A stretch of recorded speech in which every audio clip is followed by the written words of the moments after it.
channel. If you are new here, my name is Milan and I'm a violinist who shares my life on social media with you all. And in today's video, I'm going to be talking all about working with a collaborative pianist as a musician.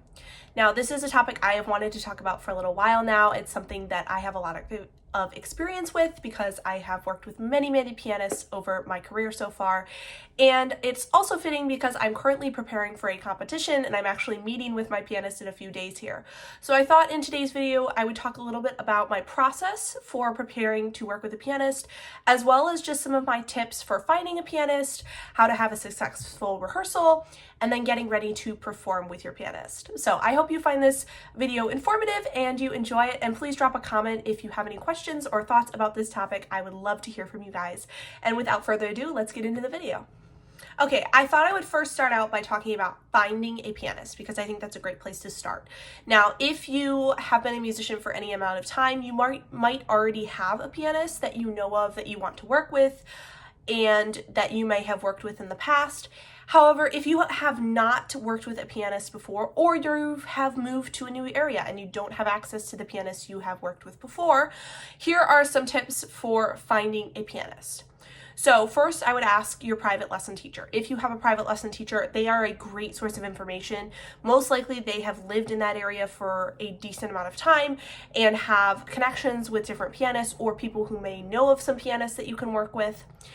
And they will be able to give you more of a personalized recommendation as far as they can tell you, hey, this pianist is really great to work with students, or this person has experience playing the piece you're already playing, etc., etc. Now, if you don't have a private music teacher, here are some other things you can do to find a pianist. You can check online. A lot of music organizations will have lists of pianists in the area who are looking for work or are willing to work with people. You can also call up those organizations and ask them if they know of collaborative pianists who are willing to work with you for a gig or for a performance or competition. You can also check with if you are in a school orchestra or if you are in an orchestra, like a youth orchestra.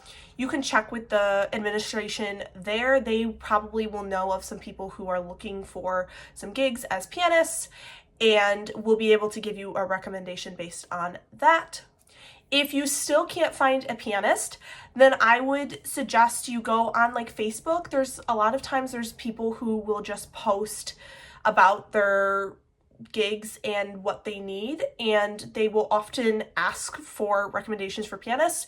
So you can look at what other people have said about pianists in your area and get some recommendations. So those are just a couple of ideas to find pianists in your area. Obviously, it's kind of a trial and error, and you have to find a pianist that works well with you. Not every pianist is going to work with your style of playing the best, and that's totally fine. It doesn't mean they're a bad pianist. It just means that you have a different style of playing than they do.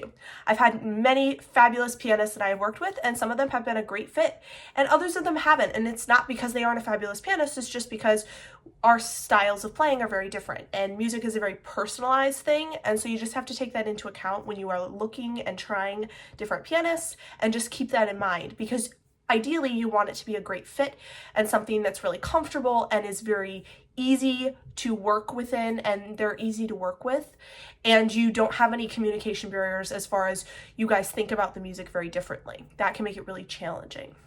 So if you have found a pianist, here are some of my tips for getting started working with them. I'm assuming in this instance that you have not worked with this pianist before. So first of all, be really easy to communicate with. Respond quickly to emails or texts or however you communicate with them.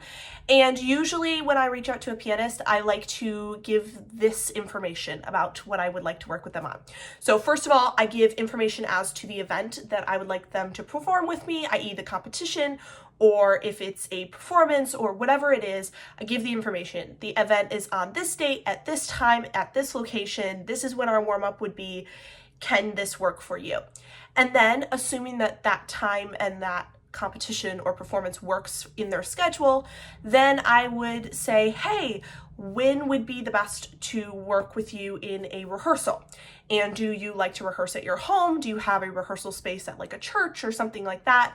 A lot of pianists like to have rehearsals at their homes, but some of them prefer to rehearse in a different setting, like at a church or at a university in like a studio or a practice room, etc. So you want to check with them and make sure you know where they want to rehearse. And then I also would ask about their fees and their pricing and how much they would like you to pay them for this gig. Because depending on how far they have to drive for the performance or competition and how many rehearsals you want to have with them, the price is going to change accordingly. So just keep that in mind as you are scheduling things. Now, how many rehearsals do you schedule? This is a question that's very personalized, and it just depends on the situation, because if you are only needing just like one rehearsal, if you feel really comfortable with your piece and you maybe have already played the piece with a pianist before, so you kind of know what you're doing, then you might only need one rehearsal. Or if you have never played this piece with piano and you don't have a lot of experience playing with a pianist, then maybe you would feel more comfortable having a couple rehearsals. And this is something you can discuss with the pianist and be like, hey, maybe we just schedule one now, have the rehearsal, and then I can decide if I want another one. And in that case, I would suggest that you schedule the rehearsal early enough before the competition or performance so that you have time to have another rehearsal before the event. Okay, so what about preparing for the actual rehearsal? So now you have scheduled the time for your rehearsal with your pianist, you have all the information, they have all the information that they need, and you're just preparing to rehearse with them. Now this is the stage that I'm currently in. I am rehearsing with my pianist in just a few days here, and I'm a little bit lucky because I have had the same pianist for about 3 years now. She's absolutely amazing and I love her. And we've actually played the piece that I'm going to be performing in the competition already. And so I'm only having one rehearsal with her and we've already played the piece. So most likely it will be just playing it through a few times and just checking up on some sections that we need to work on. But I'm still going to prepare for it in the same way I would prepare for any rehearsal with a pianist or rehearsal in general. And usually I start out by finding the recording of the piece, preferably with piano. Now, usually if you are a young musician or you are a musician that is doing a piece with piano, usually it is written for violin and orchestra or your instrument and orchestra, and then it is transposed into a piano part for your instrument and piano. So usually there's a lot of recordings out there with the violin and orchestra or your instrument and orchestra, but there's not usually a ton of recordings of your instrument with piano. So if you can't find any on Spotify, go on YouTube and search it up. I also find it really helpful to search up just the accompaniment part, the piano part, without your instrument on top of it. That can be really helpful because you can actually play along to that recording, and you can play along to it if it has your instrument and piano playing together, but sometimes it's easier when it's just the piano part. It can be really helpful to practice alongside that recording just to get an idea of how the piano part fits with your part. Now, sometimes these recordings can be really fast.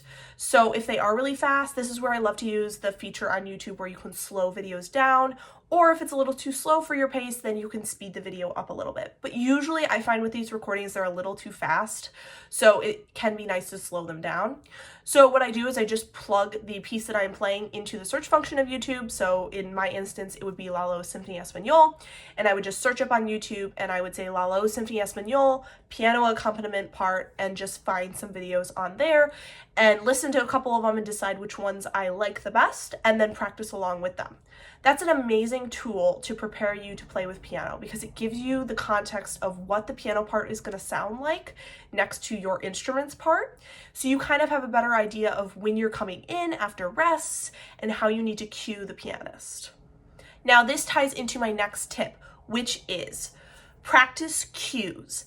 And if you don't know what cues are, basically when you are working with an orchestra or another musician, especially a collaborative pianist, you oftentimes have rests in your piece and you have to come in after rest, or the piano needs to come in after a rest. And so you need to be aware of these sections in your music and be ready to give the pianist or the orchestra an indication that they can come in. So this is where you need to study your part. You need to look at the piano part. Usually, most of the time when you buy like a concerto part, it will also come with the piano part. And if you don't have it for some reason, go look it up on IMSLP. That is a great free service that has tons and tons of scores and parts, and you can usually find your pieces part on there. So look it up, find the piano part, and then look through and listen through the piece and find the places where you are going to be coming in after rests and the piano is going to be already playing, as well as the times when maybe the piano's coming in after a rest and you're playing, and practice in your practice sessions cueing and giving an indication, either lifting your instrument and sniffing. There's all different sorts of ways. If you want more information on this, you can ask your private teacher. If you don't have a private teacher, talk to another professional musician. They usually have great tips. And you can also ask the pianist in rehearsal if they are seeing your cues well, if they need you to give them a different cue, all those sorts of things. That's a great thing to talk to them about, because some pianists have preference as to how you cue them and give them an indication of when they need to come in. But either way, you should be prepared and understand where the piano might come in, where you're coming in, and how you want to accomplish that. Another thing that is really, really helpful is to know your tempo markings. So know how fast you're playing the piece. Figure it out with a metronome and know the exact click. So say you're playing the piece at quarter note equals 110. Know this. If your piece has tempo changes in it, if you take time places, if you slow the piece down, if you have places where you speed up, all of those things, you should know the exact tempo marking for them and be playing them at that exact tempo marking. This is something you can send to the pianist ahead of time. A lot of times I have pianists ask for a scan of the score because they might not have the part themselves. So when I send them that scan, I will often include those tempo markings so that they have an idea of how fast I'm playing the piece, because it just allows them to prepare better and they can practice at the pace that you're going to be playing it at. If for some reason they don't ask for it beforehand, or you don't have a chance to send it to them beforehand, make sure that that is one of the first things you talk about at the rehearsal, preferably before you start playing through the piece. Be like, hey, this is how fast I want to play the beginning. This is how fast I want to play this section where it slows down. Here's how much I'm going to speed up here. All of these things, it's a great idea to talk them out before you start actually rehearsing so that they have an idea and they aren't just like surprised. That way you can be the most efficient with your time in rehearsal. Okay, so on that note, the actual rehearsal. Plan travel time, plan extra travel time just in case there's traffic, or especially if you don't know where you're going, just so that you make sure you don't show up late. If for some reason you are running late, let them know as soon as possible so that they aren't worried that maybe you're not showing up or anything like that. Be very easy to communicate with. Communicate over. It's better to over communicate than under communicate in these circumstances. And once you show up to rehearsal, obviously greet them, say hello, have some small talk, chat with them, get to know about them if you've never met them before. It's always great to show interest in their lives and what they do and be excited about being there. That is the best way to have a long-lasting relationship with a collaborative pianist. You want to be known as somebody who's easy to work with. And if you have good street cred as far as the music world, you will be more likely to be able to work with many different people. So be easy to work with, be excited to be there, and be interested in them and what they are doing. And then before you start rehearsing or playing through the music, my recommendation is to obviously tell them those metronome markings if they don't already know, and then also go through and just let them know what are some of your thoughts or your ideas about the piece. If you have things that you like to do that are maybe a little different than how the piece is traditionally played, or you have certain phrases where you really want to do something super extra, or you just do it a little differently, let them know before you play the piece through so that they can kind of have an idea. All the places that you take time or you speed up or you want to give them an extra cue or have them give you a cue, all of those things, communicate them to them before you start playing through the piece. And then when you play through the piece, make sure you are paying attention to how they are playing and responding to you, and be paying attention to them. Don't just start playing the piece and then just completely ignore the piano. Remember to think about your cues, remember to think about how they're playing it, listen to them so that you can know if you want them to change something that they're doing or if it's not fitting super well. It can be really overwhelming when you are playing a piece through for the first time with a pianist. I totally understand, they totally get it. So just try and think of all the things that you have worked on and prepared for. If you have things that pop up while you're playing through that you're thinking about, tag them in your mind so that when you're done playing through the piece, you can talk to them about these things and be like, hey, at this section, could you just slow down a little more? Or can I look at you in this section so that we can be really together? All those sorts of things. Now, don't be worried if you don't make it through a full entire playthrough. And if you guys stop and decide to work on some things, that's totally normal. Some pianists like to play through the piece first and then work on spots. Some pianists like to play, and then once you guys kind of get off, then you stop and kind of work on it and then keep playing through. But make sure you do at least 1 or 2 full playthroughs with the pianist before you're done with rehearsal, because obviously if you are practicing to perform or compete, you want to be ready to play through the entire piece. Another thing that is really important is to make sure you are standing where the pianist can see you super well. Now, depending on your instrument, you're going to stand in a different place based on how you give cues and all of that. This is something that I always ask the pianist when I show up to rehearsal, and especially when I'm showing up to a performance or a competition, is I double check with them before I start playing to make sure that they can see me and that my cues are going to be really clear and in a place where they can see all of them. So some pianists like you to stand further forward or further out to the side and all of these things. So make sure to double check with them and make sure that they can see you, because if they can't see you, they're not going to be able to follow you super well, and it just makes their job a whole lot harder and a lot more stressful. Okay, so what about performing with the pianist? On the performance day, of course, make sure beforehand you've given them all the information you have received about the performance or competition so that they know exactly where to go, if there's any instructions about parking, if there's any instructions about if you know exactly what warm-up room you're going to be in, all of those sorts of things. Your warm-up time, your competition time, how long you think it's going to take, all of those things. I always plan to show up, especially if it's competition, earlier so that I can warm up by myself if possible without the pianist before I start warming up with them. So I would plan to show up 20, 30, 45 minutes earlier than your warm-up time and see if possibly you can get a warm-up room so that you can have a chance to warm up before the pianist shows up, and then once the pianist shows up, you guys can warm up together. I just find this really helpful because a lot of times when I'm warming up, I like to take a little extra time and I need to work through some sections that I don't necessarily need the pianist there for, and I don't want to waste their time. And so I find it really helpful to show up a little earlier, warm up by myself, and then warm up with them so that we can work on the places where the pianist and I need to be together for something, or we're working on some cues or something like that. Obviously, if you have any changes you have made since your rehearsal, make sure to communicate that right away to the pianist. Try not to make any big changes between your rehearsal and your competition or your performance, but if you have tweaked something or maybe changed how fast you're going or how slow you're going or the type of cue you're giving, all of those things you should communicate to them so that they know, and you probably should play it through a few times with them so that they know what to expect. As far as performing with the pianist, just make sure when you go into the space that you're performing or competing in that you first tune to the piano. Make sure you're very in tune with the piano, and also make sure that your pianist can see you super well and that it's easy for them to see all of your cues and everything. Usually before a performance, I also like to talk to the pianist about our plan for bowing and making sure that they know that I'm going to bow before and after. And if it's a bigger performance, maybe I might bow a second time, just letting them know.